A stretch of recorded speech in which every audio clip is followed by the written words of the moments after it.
একটা কথা কি জানেন তো, কোনো কিছুই অতিরিক্ত ভালো না।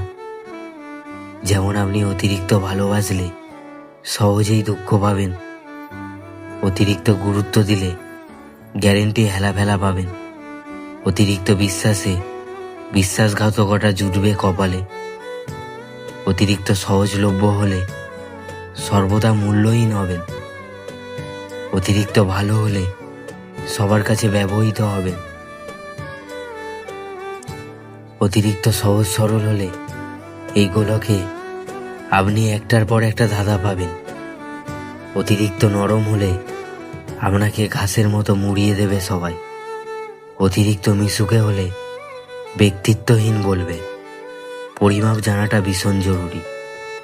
কখন, কোথায়, কার কাছে এবং কতটা, এই বিষয়গুলো বুঝতে হবে।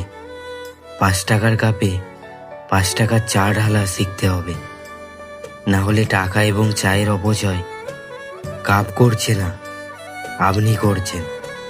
এটা বুঝতে হবে। কি বুঝলেন?